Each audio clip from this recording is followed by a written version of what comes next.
Hola, buenas tardes. Bienvenidas y bienvenidos a la Academia de Cine y a las actividades de su fundación. Hoy es el centenario del nacimiento de Juan Antonio Bardén. Iniciamos una programación el mes pasado que va a continuar hasta diciembre, pero hoy, que es el día del centenario en sí, queríamos hacer un pase especial, programando una película que algunos habréis visto, otros a lo mejor no, y a lo mejor tampoco en pantalla grande, con lo cual creemos que es una buena oportunidad para ver esta película tan reconocida y tan importante en la filmografía de Bardem. Y bueno, la Academia se implicó en este centenario también ayudando a la investigación de un libro que verá la luz también en este mes, y tenemos aquí a dos de sus autores, a Diego Sabanes y a Jorge Castillejo, que además hoy nos van a dar otro punto de vista que igual hemos oído hablar de él, pero que no lo conocemos en profundidad. Ellos dos han investigado sus diarios, los diarios íntimos de Bardem, y ahora mismo saben muchísimo de todo lo que pasó a lo largo de su filmografía, de su vida.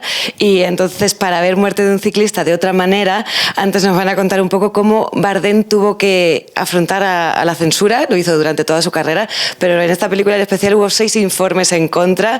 Ellos nos van a explicar muchísimo más del tema, y bueno, esperemos que os resulte interesante, estimulante, y que veamos Muerte de un ciclista con otra visión. Si era buena la que teníamos, pues todavía mejor, por todo lo que tuvo que hacer Bardem para poder estrenarla. Y bueno, pido un aplauso para los dos autores. El libro se presentará aquí también el 28 de junio, pero tenemos aquí un pequeño adelanto. Jorge, Diego, pues muchísimas gracias y os escuchamos.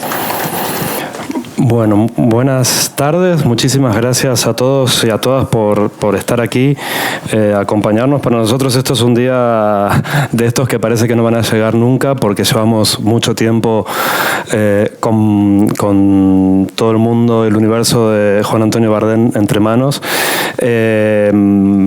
Vamos a contar brevemente, aunque ya María José nos lo introdujo. Nosotros hemos estado trabajando junto con María Bardem, hija de Juan Antonio, que hoy no está aquí porque está rodando una película en México, investigando sobre los papeles de trabajo y los papeles personales de Juan Antonio Bardem, que están principalmente en la Filmoteca Española y también, bueno, en Casa de los Bardem y en algunas hemerotecas e instituciones nacionales y extranjeras. En total hemos tenido la colaboración de instituciones de 8 países para poder recuperar entrevistas, escritos, conferencias, borradores de guiones, proyectos que no se llegaron a rodar y sobre todo diarios personales que durante 37 años escribió Juan Antonio Bardem.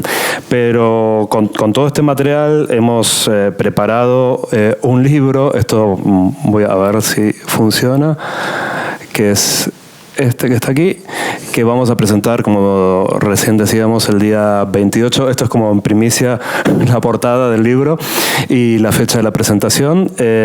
Y con parte de ese material, que son los documentos que hemos encontrado, bueno, en particular ha encontrado Jorge en el AGA, vamos a hablar de hoy de algunas cuestiones no tan conocidas de una de las películas probablemente más famosas del cine español, que es Muerte de un ciclista. Lo primero, habría que indicar que Muerte de un ciclista, bueno, es una película conocida como otras muchas de Bardem, evidentemente, pero Muerte de un ciclista es fundamental porque marca un punto de inflexión en la carrera de Bardem, ¿vale? Esta película tiene dos aspectos muy importantes.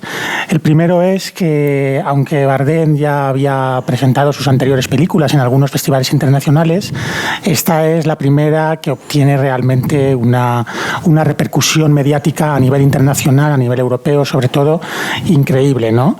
Y al mismo tiempo que obtiene ese reconocimiento internacional, o quizás va ahí una cosa de la mano de la otra, al mismo tiempo que obtiene reconocimiento fuera de nuestras fronteras, dentro de nuestras fronteras empieza a ser señalado desde los altos sectores como un elemento un poco polémico, ¿vale? Como un autor que de alguna manera va a ser un símbolo de esa oposición intelectual y cultural al franquismo, ¿no?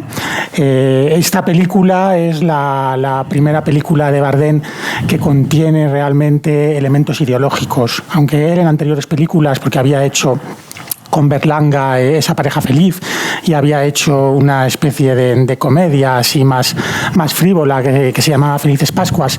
Esas películas criticaban la sociedad, un poco la clase media, pero no tenían el componente político, el componente ideológico que sí que tiene esta película, ¿no? Entonces, en ese sentido, es una película que marca un antes y un después, por las dos cosas que digo. Primera, porque va a abrir las fronteras, y segunda, porque a partir de ese momento él se va a convertir en un objetivo de la censura.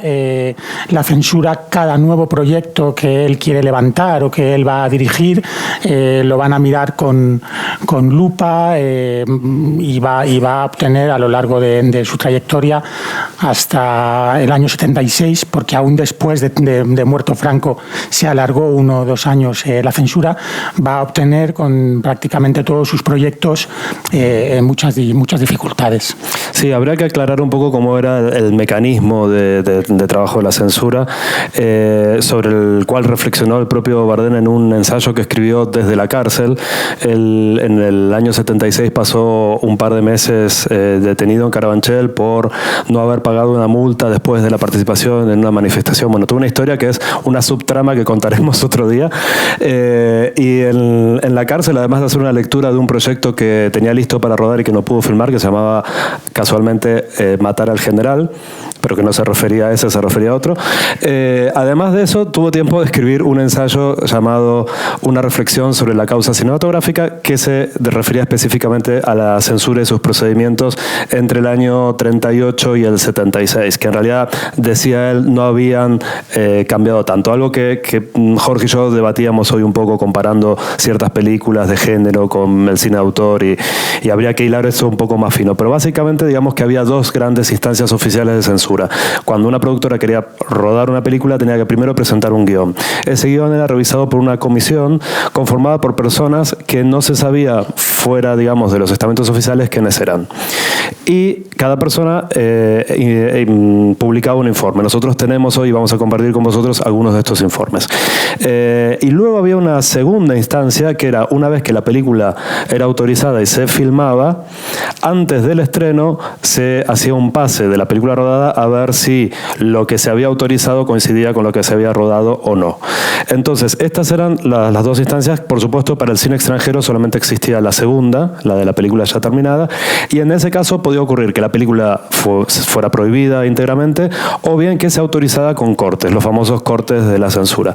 Y en el caso del cine español se daban unas situaciones bastante particulares, porque, por ejemplo, además de cortes, se podía pedir que se rodara una nueva escena, o bien que se doblara una escena, que es el caso de una famosa escena que vamos a comentar hoy, a riesgo de hacer spoiler, y que nos parece muy divertido cómo se introdujo un cambio a partir de que los personajes, en lugar de decir lo que decían originalmente, digan lo que al comité de censura le parece más apropiado. Digamos que es muy divertido. Bueno, hay una cosa que hay que puntualizar. Evidentemente, si la censura no daba la aprobación al guión, la película no se podía rodar. O sea, para obtener el permiso de rodaje, tú que ahora ruedas lo sabrás. Yo creo que ahora no existen permisos de rodaje, ¿no?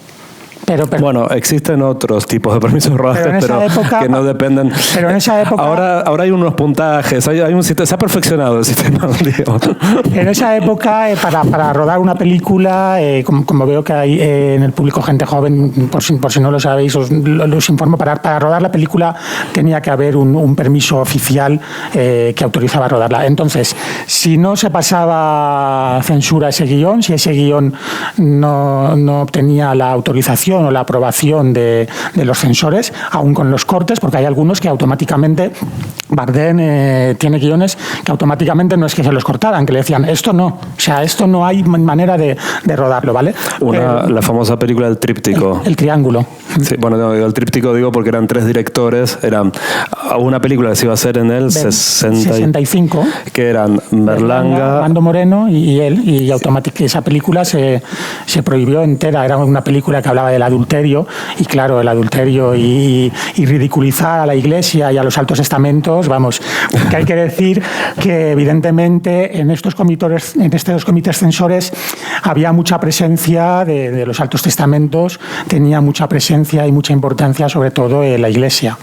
La Iglesia, había ahí el tema moral era un tema intocable. Que bueno, ahora vamos a ver lo que dicen los informes sobre esto. Bueno, había una instancia de censura también a la que se refiere Bardem, que tiene que ver con una censura más del orden de lo económico.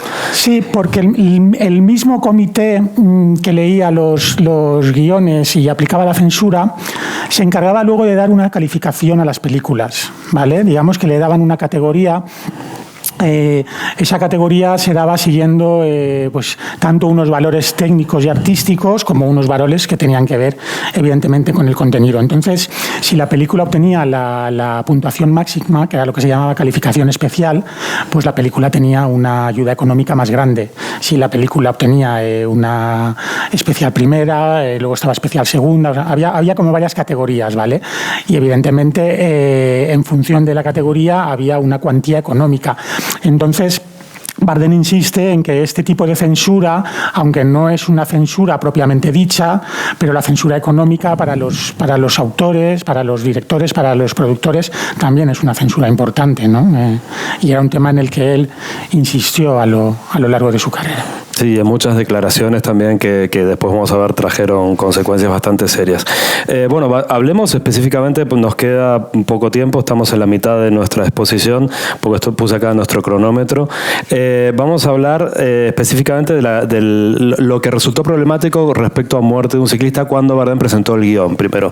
Él comenta en sus memorias que por suerte se le ocurrió un cambio ya en la primera presentación respecto al final. Creo que todos acá conocemos el argumento, pero por las dudas voy a aclarar. Hay una pareja de amantes, cada uno de ellos tiene otra pareja oficial, que un instante antes de que comience la película atropellan a un ciclista en una carretera. La película comienza cuando acaban de atropellarlo. Entonces, en lugar de ir a denunciar el accidente o la muerte de este ciclista a la policía, lo cual implicaría explicar qué hacían juntos y que se descubriera su relación adúltera, deciden ocultar el crimen. Digamos, este es el conflicto inicial, a partir de ahí tuvo una serie de derivas. Pero lo que llamó la atención en los informes de censura tenía más que ver no con el asesinato, sino con el adulterio. ¿Sí? Que esto es lo más divertido de ver en los informes. Y ahora los vamos a leer directamente. Sí, digamos que había dos elementos. El protagonista de la película, que es Alberto Closas, que además era un exiliado político en Argentina y regresaba a España, lo cual también le daba también una implicación política más a la película. Si tenía pocas ya, pues esta era una añadida. Es un profesor en una universidad, y entonces en la universidad había como una manifestación, ¿vale? A la censura le preocupaban dos cosas fundamentalmente. Una, esta manifestación estudiantil, que de alguna manera era reflejo también del momento, porque uno de los primeros ámbitos o sectores donde se empezó a mostrar cierta discordancia cultural con el franquismo fue evidentemente en los ambientes culturales y universitarios. Y el otro aspecto que la censura no podía tolerar de ninguna manera era el tema del adulterio, ¿vale? Entonces, digamos que la censura subraya a menudo el protagonista, Alberto Closas, tiene como un arrepentimiento porque han matado a una persona y la han dejado morir. Pero los censores dicen, no, lo ha matado y lo ha dejado morir, vale, pero de lo que tiene que arrepentirse es del adulterio. O sea, realmente lo grave, lo que a ellos, ahora cuando leamos los informes los vais a ver porque son increíbles, lo que realmente les preocupaba era que no se condenara enérgicamente el adulterio. Y mejor que contarlo, yo creo que con los fragmentos que vamos a leer lo vais a entender, y además os va a dar casi hasta risa porque visto hoy, tantas décadas después, parece casi increíble que se pensara de esa manera y que se hicieran ese tipo de observaciones que se hacían. Sí, nosotros hemos traído aquí reproducidos para que veáis que existen. Esta es una foto de rodaje que nos parece muy divertida, no es una foto muy conocida. Están los protagonistas, los actores divirtiéndose, porque esto no es una escena de la película. Y nos pareció divertido ver una imagen más desenfadada cuando la película tiene un tono grave y muy circunspecto en general. Pero bueno, no se van a leer desde aquí los informes, digamos, pero queremos simplemente mostrarlos porque tienen el nombre de su autor, la mayoría justamente no, su firma, su fecha, y nosotros vamos a leer simplemente unos pequeños extractos, ¿vale? No vamos a leer todos los informes que son bastante extensos. ¿Empiezas tú, quieres? Porque curiosamente, primero lo que nos llamaba la atención es que se elogiaba bastante el guión en estos primeros informes. Veréis, yo voy a leer es curioso porque os voy a leer para que veáis, dicen, bueno, permitidme porque la presbicia, para que veáis cómo empieza, dice, se trata de un magnífico guión dotado de un ritmo cinematográficamente perfecto, por el contenido y forma de los diálogos, por la construcción argumental, por el carácter de los personajes, puede calificarse de extraordinario, superior, evidentemente al nivel normal de los que suelen presentarse. El autor demuestra una vez más sus extraordinarias dotes poético-dramáticas y un estilo de expresión auténticamente cinematográfica. Y subrayan, además aquí remarcan, narración cinematográfica nos parece un modelo. O sea que a priori, los propios censores o los propios especialistas que leían el guión estaban reconociendo que el guión era un guión ejemplar y que el guión tenía una validez cinematográfica perfecta. Pero luego venían los peros, ¿no? ¿Tú tienes algo ahí o si no empiezo yo? Bueno, aquí dice cosas como será admisible la historia, pero siempre que al menos los protagonistas del adulterio vivieran con la angustia propia de quien sabe que está obrando mal. Respecto al personaje femenino no hay nada que objetar, pues está claro para cualquiera que es una mujer absolutamente perversa, tipo que para el espectador, y esto es importante, nunca es simpático.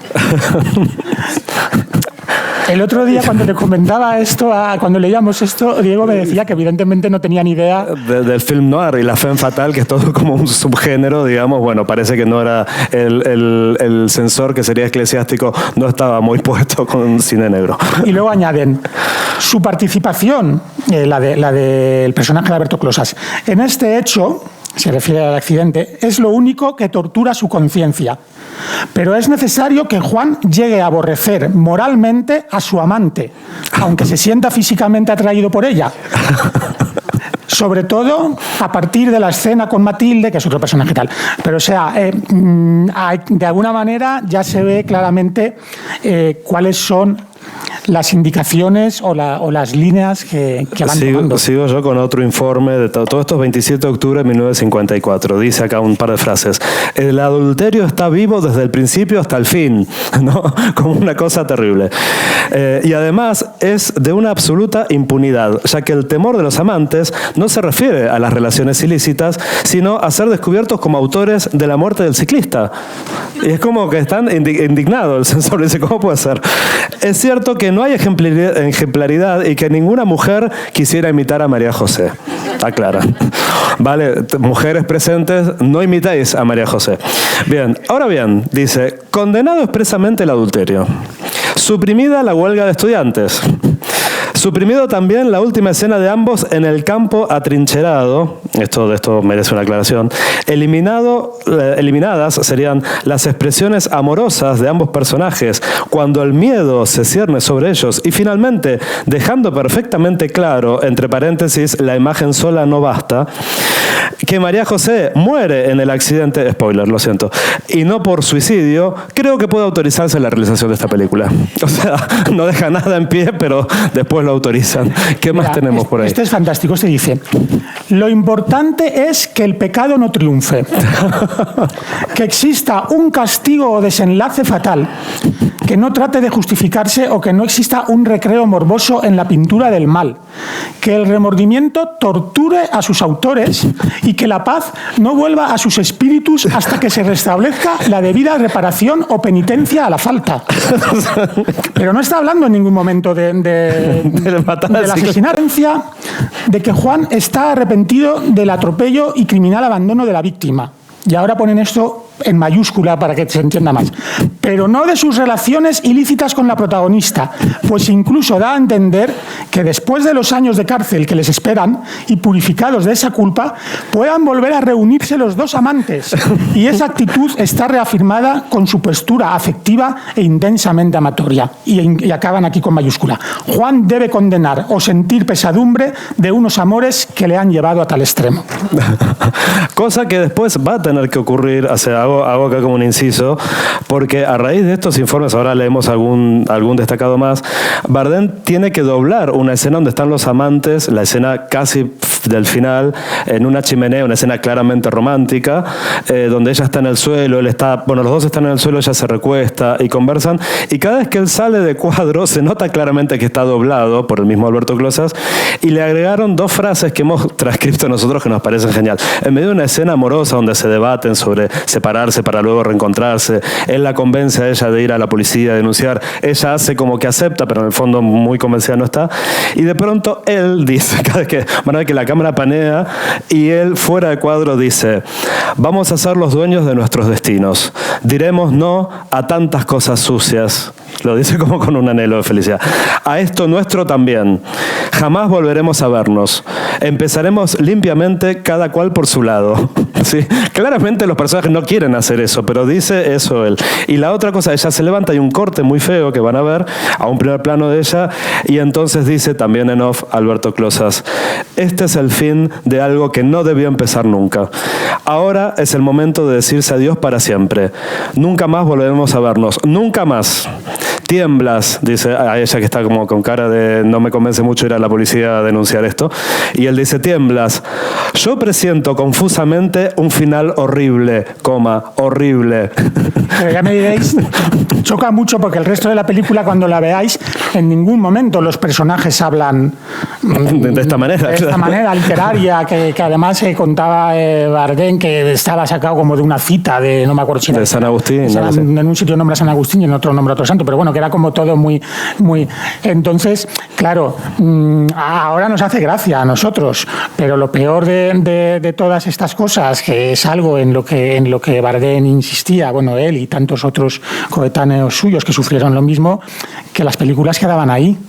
O sea, nosotros no podemos... eso quedaba ya para la posteridad. O sea, esos cortes, esos nuevos diálogos con el doblaje que ha leído Diego, se quedaban ya para siempre. Bueno, vamos a contar lo que pasó en Cannes, pero un último, 2 frases más. Algunas indicaciones no eran genéricas como las que acabamos de leer, sino mucho más específicas. Decían en la página tal, o en la escena cual, en el plano tal. En esa época los guiones venían ya separados como por planos, ¿no? Como lo que se llamaba encuadre en aquel momento. Sí, pero ¿eso es lo de los italianos? ¿Eso es? No, este no es de Italia, uno de España. Dice, por ejemplo, insiste, acá también está subrayado en rojo que deben arrepentirse del adulterio absolutamente, y está como muy resaltado. Hay mucha insistencia en la preocupación del adulterio.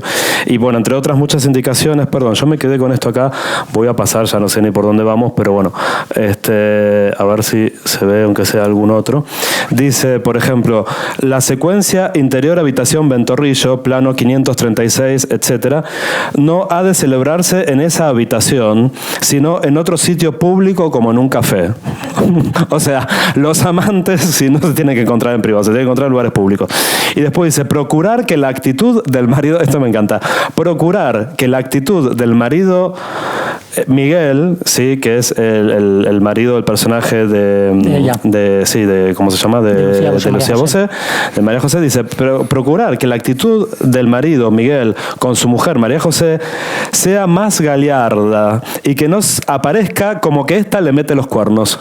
Y es como, pero ¿cómo va a parecer que ésta le mete los cuernos si es de lo que se trata la película, básicamente? Pero aparte me encanta que en la misma frase conjuguen el adjetivo galiardo con la expresión meter los cuernos, claro, que es una informalidad total. Porque hay otra cosa que les molesta mucho.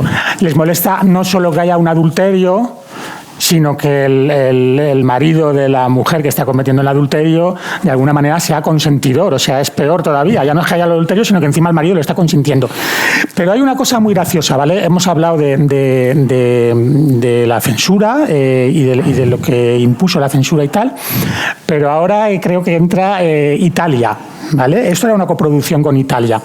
Entonces, cuando la película ya está avanzada en su rodaje, no solo tienen que aguantar los cortes y las imposiciones de los censores españoles, sino que también entran a opinar los italianos, ¿vale? Y entonces los italianos se dan cuenta de una cosa que los españoles no se habían dado cuenta, ¿vale?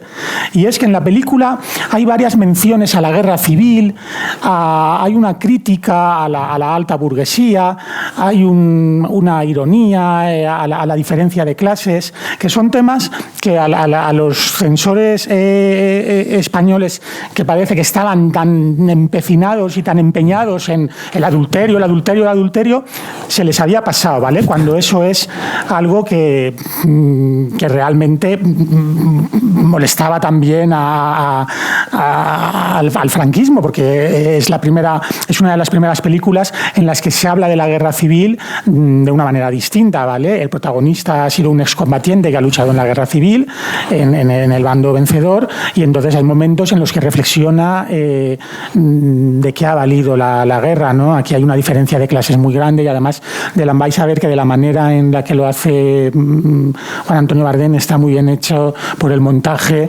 como está la diferencia de clase de la alta burguesía a la que pertenecen los protagonistas y la clase baja obrera a la que pertenece el ciclista que ha sido atropellado. Y entonces hay aquí unas indicaciones que son de los italianos. Dice, por ejemplo, en página 22 y siguientes, este es el original, en página 22 y siguientes, diálogo entre Juan y su madre en el curso de la cena. El diálogo concluye con un amargo juicio de Juan sobre la utilidad de los sacrificios de sus hermanos caídos en la guerra. Y esto es algo que recomiendan quitar. Luego se objetan, no tengo aquí marcados, no sé si tienes tú más cosas sobre esto de la guerra, porque aparecía... Sí, bueno, se hablaba fundamentalmente de eso, de los caídos, tengo lo de la ceremonia. Hay un momento que se habla también de las medallas, pero digamos que es una cosa que llama la atención, que a los de aquí que eran los que verdaderamente habían vivido la guerra civil, se les escape. Y luego lo que también subrayan mucho es, yo creo, lo de la diferencia de clases, sí, y lo de la alta burguesía. Sí, también. Y también estos comentarios, dice página 84 y siguientes. En el curso de una ceremonia matrimonial, la actitud y algunos de los aplausos de los asistentes desvalorizan indirectamente la ceremonia. Por ejemplo, los monaguillos se agitan porque tienen necesidad de hacer pipí. María José declara que durante su boda solo se preocupó del hecho de que el velo le tiraba un poco. También, con ocasión de la boda, una de las señoras presentes, Cristina, dice: ese torneo de canasta será divertido, es a beneficio de los niños pobres o de los retardados mentales o algo por el estilo. Y esto consideran que era políticamente incorrecto, pero no lo dicen por eso. Pero vamos a comentar, para ya ir cerrando, lo que pasó en Cannes, porque esto es bastante importante. La película, como dice Jorge, era una coproducción con Italia, entonces también Italia tenía que aprobar el guión. Lo curioso es que el informe del censor italiano, que es, ¿tú te acuerdas el nombre? Sí, bueno, no era un censor, era el director de cinematografía, Nicola De Pirro era. Y ese informe llega en febrero, que es cuando prácticamente la película ya está acabada de rodar. O sea, la película empiezan a rodarla en noviembre del 54, creo, sí, y el informe llega en febrero del 55. Con lo cual, muchas de las observaciones, más allá de que fueran acertadas o atinadas, digamos, para el contexto de la época, llegan tarde. Esto me parece como fantástico, que se dan cuenta tarde. Y más tarde llegan todavía cuando, en el año 55, Bardem es invitado como jurado al Festival de Cannes. Entonces ahí tiene un dilema, porque él, con su productor, aspiraban a presentar la película en la competencia oficial, pero tuvieron que elegir si hacían una cosa o la otra, y muy inteligentemente lo que hicieron fue aceptar la invitación como jurado y presentar la película fuera de competencia.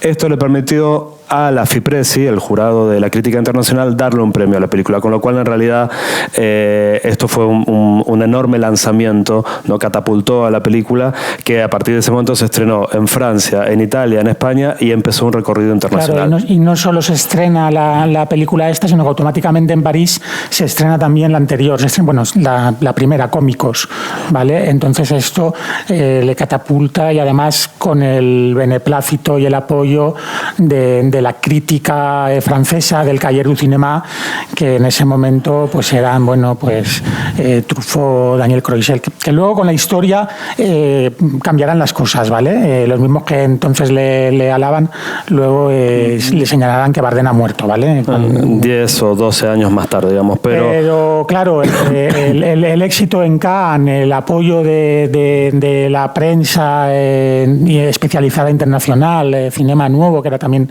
una revista especializada italiana muy, muy importante, lo ensalza automáticamente. Y no solo eso, sino que nada más volver de Cannes, además, se va a las famosas conversaciones de Salamanca, ¿vale? Que entroncan también con este momento. Por cierto, no hemos comentado, al mismo tiempo que la prensa extranjera lo ensalzaba, la prensa española, que era, por supuesto, un aparato muchas veces del Estado, hay un importante crítico que al hacer la crítica de Muerte de un ciclista le dice a Juan Antonio Bardem que debe posicionarse políticamente, que dónde está situado políticamente, ¿vale? Era evidente por los escritos que hemos ido encontrando que el aparato que gobernaba el franquismo sabía evidentemente que Bardem era afín al Partido Comunista, ¿no? Y luego con el tiempo fueron evidentemente reconociéndolo, pero en ese momento es un propio periodista el que le dice que tiene que posicionarse, ¿no? De hecho, Bardem va a tener varios enfrentamientos con la prensa, algunos mucho más duros en futuras películas, pero para no irnos de lo de las conversaciones de Salamanca, uno de los temas que se tocó justamente fue lo de la censura y se pedían que hubiese unas reglas más claras, porque el problema es que cada uno de los censores aplicaba, digamos, sus propios criterios, no había un código Hays como había en Norteamérica, y por otro lado también se reclamaba que se difundiera la identidad de quiénes eran los que firmaban los informes. Nosotros veíamos que los informes están firmados, lo que pasa es que seguramente eso no tomaba dominio público, era la información reservada. Debían ser como documentos internos, eran documentos internos que se movían, porque luego también hemos descubierto investigando que a partir de ese año, además de los informes de censura, hay luego unos informes de las delegaciones provinciales, ¿vale? de Cuenca, de Logroño y tal, que son informes cuando la película se estrena. ¿Vale? O sea, yo no he llegado a entender mucho y tampoco he encontrado mucha información sobre eso. Verdaderamente, ¿qué sentido tendrían esos informes? Porque una vez que la película ya estaba estrenada y ya había sido sometida a los cortes, tanto de guión como sobre película, no, pero sí que hay informes donde se habla por un lado, de la acogida o la receptividad que ha tenido la película al estrenarse, y por otro lado, la persona que firma el informe da también una vez más su propia valoración. O sea, aquí es como que todos opinaban. Todos, o sea, hay una cosa que a veces algunos directores, y en concreto Bardem, la han insistido cuando hablaban, y es que casi los que tendrían que figurar a veces como co-guionistas en las películas eran los propios censores, porque ellos no solo decían que había que cortar y que había que tal, sino que a veces en estas no mucho, ¿vale? Pero tenemos otros informes en los que no solo te dicen lo que te van a cortar, sino que te orientan. Tal vez usted podría mejor hacer que la protagonista, en vez de ser costurera, fuera, ¿sabes? O sea, entonces él, de manera un poco cómica, Bardem decía que a veces las películas eran fruto no solo de su pluma y de su creación, sino de la aportación que habían tenido también los censores. Y digamos que el final de Muerte de un ciclista es el número 11 al que llegó Bardem en las distintas, fue presentando versiones, en un momento se hartó de que no las aprobaran los guiones y cuenta que cogió una tira de papel larga y fue escribiendo un montón de finales alternativos y llegó y le dijo, bueno, elija uno de estos, le dijo al censor, y bueno, el censor le dijo, usted sabrá lo que tiene que hacer, estas cosas que no dicen nada. Y finalmente llegó al final que tenemos, que casualmente, y esto es lo interesante, cuando la película se presenta en Cannes, se da sin muchas de estas modificaciones, o sea, sí las de guión, guión, pero no las de la instancia. Hablábamos antes de que había 2 instancias. La película ya estaba rodada con todas las modificaciones de guión, pero luego cuando se presentó y se proyectó se pidieron nuevos cambios, que ahí es cuando viene el doblaje que leímos. Pero esa copia se mantiene supuestamente hasta el día de hoy en la Cinemateca Francesa. Nosotros estamos intentando averiguar a través de la Filmoteca Española si realmente ahí todavía existe, está guardada esa copia, porque sería fantástico en algún momento poder ver la versión original montada por Bardem de la película antes de que el segundo comité de censura le obligara a hacer cortes y a modificar diálogos. No sabemos si todavía eso existe, pero bueno, intentaremos encontrarlo antes de que termine el año Bardem. Y nada, bueno. Y lo último para cerrar, pues lo que he dicho un poco al principio, ¿no? A partir de esta película ya sí que hay una persecución muy firme de cada guión. O sea, así como yo he empezado leyendo un informe y habéis visto que aunque ellos ponían objeciones a lo que era el contenido, al mismo tiempo valoraban y reconocían que cinematográficamente y técnicamente era un guión ejemplar, con un ritmo adecuado, con una descripción de los personajes. Posteriormente ya no. O sea, nosotros hemos leído informes en los que, bueno, empiezan diciendo: he leído con lupa el guión porque Bardem es muy inteligente y nos la quiere colar, ¿sabes? O sea, ya estaban muy predispuestos a partir de esta película que, como digo, marca un antes y un después en su filmografía, a ver por dónde nos sale este rojo que es muy listo y nos la va a colar, ¿vale? Porque es verdad que aquí de alguna manera se la coló por lo que hemos contado, porque ellos estaban obsesionados con el adulterio y de alguna manera se les pasó el tema de cómo está hablando de la guerra civil o de la diferencia de clases, ¿no? Convengamos que una vez que se estrenó la película en Cannes, la crítica extranjera sí supo hacer una lectura política. Ellos fueron los que sí que supieron hacer. O sea, esa lectura se hizo en el extranjero, ¿sabes? De ahí que decía Bardem que Berlanga lo acusaba a Bardem de ser él el responsable de despertar a la censura y que empezaran a controlarlos mucho más. Y esto va a seguir no solamente sobre los guiones y las películas, sino incluso sobre las declaraciones de los directores cuando viajaban a festivales en el exterior. Al propio Bardem le pasó que en unas declaraciones que hizo presentando a las 5 de la tarde otra de sus películas en el Festival de Mar del Plata en Argentina, parte de esas declaraciones un poco sacadas de contexto, un poco tergiversadas, fueran citadas por un corresponsal de Diario Pueblo, y esto valió toda una especie de escándalo y que se suspendiera en una rueda de prensa. Luego, cuando presentó Los Inocentes directamente no en Berlín, no se autorizó a que él, o sea, se autorizó que la película se presentara y él viajara, pero no se autorizó a que diera una rueda de prensa. Porque el estamento lo que tenía miedo es que él, al hacer entrevistas y al hacer declaraciones fuera de España, criticara evidentemente la sociedad y el funcionamiento de España, ¿no? Entonces, aquí en España está claro que no lo vas a criticar porque no te lo vamos a consentir, y porque además la mayoría de la prensa que había era prensa afín al aparato dictador, ¿vale? Y de hecho él intenta montar una revista, pero esa revista sacan unos cuantos números y automáticamente, por un tema administrativo, se la cargan porque es una revista evidentemente de ideología comunista. Pero claro, fuera de España, ¿cómo controlamos si a él le hacen una entrevista en Berlín, en Venecia o tal? Entonces la mejor manera de controlarlo, ¿cómo es? No se hace rueda de prensa, usted no concede entrevistas y así usted... No, pero aparte hemos encontrado fotos de Bardem y al lado el delegado de prensa de la embajada española en el país que fuera, que está como controlándolo. Claro. O sea, había una cosa de seguimiento sobre la gente que yo creo que yo por lo menos no tenía dimensión de que fuese tan así o que llegara a estos extremos. La lástima es que aquí lo estamos contando con cierta frivolidad y nos despierta una sonrisa a todos, pero para un autor, para un director que dedica mucho tiempo de su vida a escribir un guión, a intentar levantar una película, a intentar luego encontrar producción, que tenga que sufrir ese tipo de mutilaciones, de cortes, de cambios en la historia que cambian el verdadero sentido que él tenía, me imagino que para nada era motivo de humor ni de chiste, aunque creo que ellos mismos a veces, no sé quién contaba, si era Bardem o Berlanga, que a veces iban al Café Gijón y decía: mira,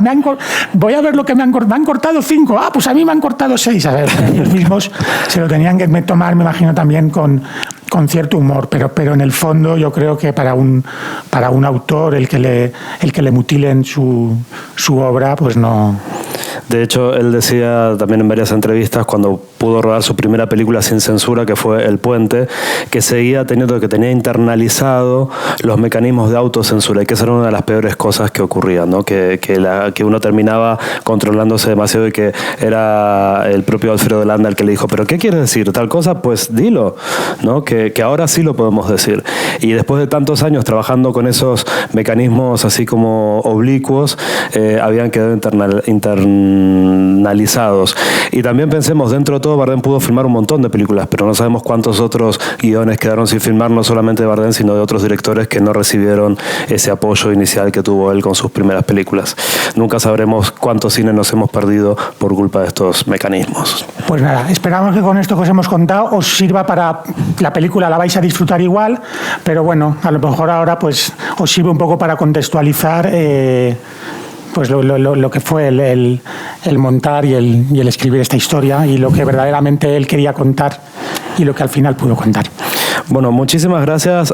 Vamos a agradecer a la academia que financió nuestra investigación durante más de un año, a María José, bueno, a todo el equipo, a Emil, que está ahí ayudándonos siempre para poder compartir esto con nosotros. Tenemos muchísimas cosas muy asombrosas que hemos descubierto. Cuando presentemos el libro vamos a contar más seguramente. Así que muchas gracias a todos por acompañarnos y a los amigos que vinieron acá, como decimos en Argentina, a hacernos el aguante.